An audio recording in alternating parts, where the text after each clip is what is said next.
Part 9 to what if Krillin took his training more seriously. Now, to get over the brief inclination here, what would be going on, or the reason for them going to Planet Namek, right? Would be, and I mean for the Z fighters, right?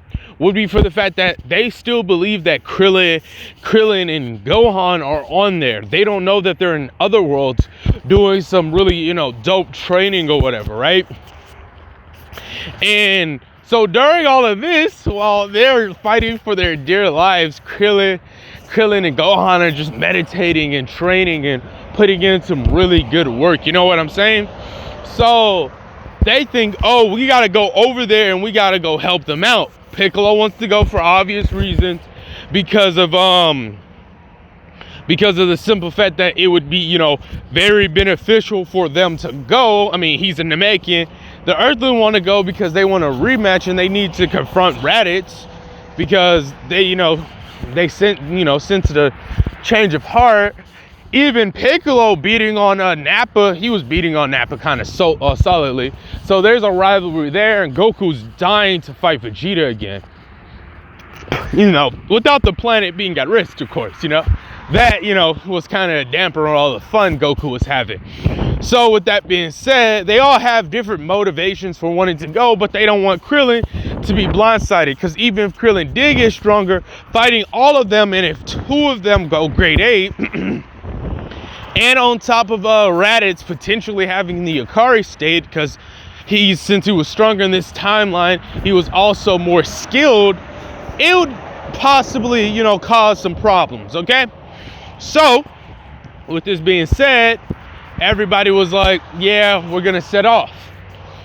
And they're gonna get the, pods. It might take a little bit longer, it might not take a little bit longer. I don't know. We're not gonna worry about this one minor detail in this regard. Long story short though, they're gonna do gravity training, and I'm gonna say that, due to them talking, due to the hyperbolic time chamber, due to the Saiyans talking about 10 times Earth gravity and all this, they're gonna do some real good training because Goku's strong and Piccolo's a Namekian. And the Earthlings have been keeping up with their training pretty well because they don't want to be getting left behind by Krillin or anybody for that matter, right? So everybody's, doing their training, and don't get me wrong, they were damaged.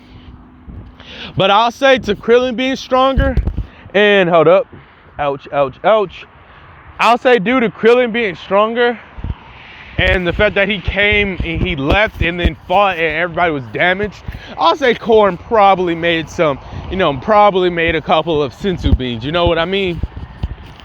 And so I would say that he did that shit for real. Like, he's like, you know what, let me make a couple of extra senzu beans for you guys. Even though that was probably Yajiroji voice, I don't know. Anyways, he probably would make some extra and have some on stock while he's growing some more. So maybe enough for everyone to have enough for them to keep training. And we'll probably say it's the 5 or 6 days, I do not remember, that they're traveling to Namek.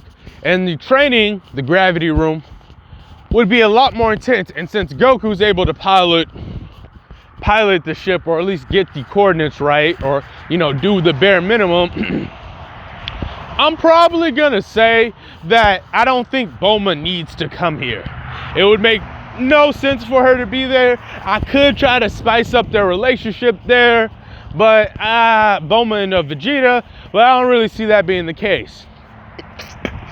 And speaking of Bulma and Vegeta, I don't think Yamcha would be dating Bulma at this point in time because he's more focused on his training this time around due to the influence of, what's his face? Due to the influence of Krillin. So she'd probably be on some bullshit saying she feels neglected, this and that, and starting to be promiscuous and other shit like that. But I digress. So we're pretty much going to talk about them on their journey, and they're literally throwing some quality hands. And I'm going to probably say that they might do 100 times, or they might do something more. But regardless of the fact, if they did 100 times, I feel like it would be very, very beneficial, because I feel like they would get to a point, maybe like the first 2 or 3 days of this training, they would, it would take Goku and Piccolo no time at all, nearly, to get fully acclimated to it. And Goku actually stays in his base form for all of this, because Piccolo brings the idea, Goku, don't you think it would be a good idea for you to stay in your base form or not be transformed if you are able to, something to the effect of, if you're able to get used to it in your base form, when you transform, you're going to be all that more powerful. And Goku be like, huh, you're right, Piccolo. I almost didn't think of that. So what ended up happening is, and they're able to do a lot more brutal training since they have like a good amount of senzu beans. All right. So with this being said, their training's demon timing, bro. They beat, beat, beat, beat, good hands, beat, beat, beat, good hand, boom, boom, boom, boom, boom. While the Earthlings are struggling to, keep up and stay up, they swap out partners throughout this journey, and they're able to stay relatively close, okay? So it's not like they get completely overshadowed or anything like that. And if Krillin's any example to boot, as long as they keep up their training and take it seriously, they could be in the contender for one of the stronger Z fighters, all right? And so with this being said, they don't waver. They don't give up hope and be like, damn, this is as strong as I can get. Or, some shit like that. You know what I'm saying? They got their, determination up, and they're going. So by that third day, everyone's acclimated to 100%, 100 Earth's gravity, and they're able to move. So what Goku decides to do is he tells everyone, we're gonna sleep like this. Everybody's like, think about it. If we're able to get so used to this, the second we hop out, we're gonna feel like we're skating on ice and running on water or something to that effect. Like, it's gonna be so fucking light. Like, it's gonna be so fucking easy to move around. So long story short, they end up doing that after, everyone's getting in the shower and everyone's getting nice and clean. And a little more time passes. Maybe everyone gets, some sleep, and then they're just like, all right, cool beans. They got 2 more days, and they're like, all right, Goku, go all out. And everyone's like, he's like, wait, what? Think about it. Putting our power together, we might be able to take you down, but you've gotten incredibly stronger, especially with you Saiyans and your Zenkai boost. We want to know how we compare to you. Knowing Vegeta's possibly gotten even stronger due to how bad he got beat down on Earth, we need to basically be ready for whatever may come. Goku's like, are you sure about this? And yeah, they're like, yeah. And so he's like, all right. Ha, ha, boosh.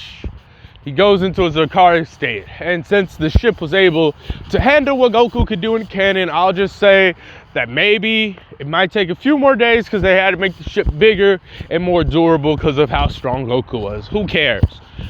Boom, Hikari state. Goosh. Power rating it. Everybody try to pull up on Goku. Goku, wee. He's moving like it's a fucking skip in the park. He's moving like there's no gravity. Boom. Knocks Piccolo down. Teleports behind Yamcha. Boom. Kicks him down. Tien's the other one, surprisingly, putting up a decent amount of fight using his multi-form arms and shit, and is actually blocking and weaving and evading. But long story short, they realize that they're using a wee bit too much power, and they kind of turn it down a bit. Goku, D's power down, and he's just like, all right, that's enough of that. We're gonna have to call it one, and let's rest for these last few days. And so that's what they do as the ship is blasting off. Meanwhile, on the Krillin and Gohan side of things, they're just continuing their training like always. Gohan's in the middle of doing like some push-ups or something, and Gohan's like, Krillin, I have a bad feeling. He's like, what do you mean, Gohan? Oh no, I just feel like something really bad's about to happen to me. He's like, maybe you're just being paranoid. Well, maybe we've been training a little too hard. Maybe we should relax a little bit. Gohan, takes off his, he gets up from his push-ups. Yeah, maybe you're right. Maybe I'm just overthinking it or something. And they basically, I don't think they have showers in the afterlife, but let's just say they do. They relax and calm their minds and other bullshit of that sort. Meanwhile, on planet Namek, Frieza rolling in deep, nigga. He in his second form, which his second form is probably... His second form is probably around, like, his third or, like, 25% of his final form, or his original form to be boot. So, I think... Hear me out now. I think that, yeah, he would be fucking up the Namekians. And, you know, Zarbon and Dodoria, they're subsequently stronger than what they were originally. So don't get your boy twisted. They fucking up these Namekians. But at the same time, the Namekians are giving some quality pushback. They're doing better than what they were doing in canon, for the simple fact that when Krillin was training with them, and Gohan technically, but when Krillin was training with them and shit, right? They were all getting stronger. So Nell wants to go out and help. And, you know, he's like, I gotta protect Goo. And he's like, don't worry. Our defender is arriving momentarily. Or some shit like that. So I digress. So basically, Vegeta, Raditz, and Nappa pretty much scatter like the second they get there, because I'll say they beat the Z team there for the simple fact of the longer time it took to make a better ship. And Raditz and Nappa's like, all right, we got to get these Dragon Balls and we got to stop Frieza. And I'm gonna say Raditz has a pretty good sense of sensing energy, while Nappa and Vegeta are falling very short behind, okay? And so what ended up happening is he's like, all right, cool, yeah, this real nice, just real smooth. And so what ended up happening is they're just like, let's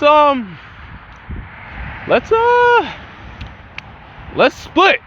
And then they just power off and go in different directions. But they're not flying or anything. They're just like running and shit. And they're like, all right, where are the Namekian Dragon Balls? Vegeta's enjoying himself. Nappa's enjoying himself. Raditz is just like, hey, look, I kind of don't want to kill y'all. So can y'all just hand me the Dragon Balls? And I'll say one of the elders in the, you know, village is just like, we don't sense much evil in his heart. Which there really isn't as much, because he kind of liked this whole martial arts shit. That sound kind of cool and shit. So long story short, I think they would but willingly give him Dragon Balls while Vegeta and Nappa are just slaughtering them. And he's like, look, if I don't get it, they will get it and they will kill you, and I'm not gonna stop them. So it'd be a lot easier if you just kind of comply with me. And this was around the part where we would end part 9 of What If Krillin Kept Up His Training.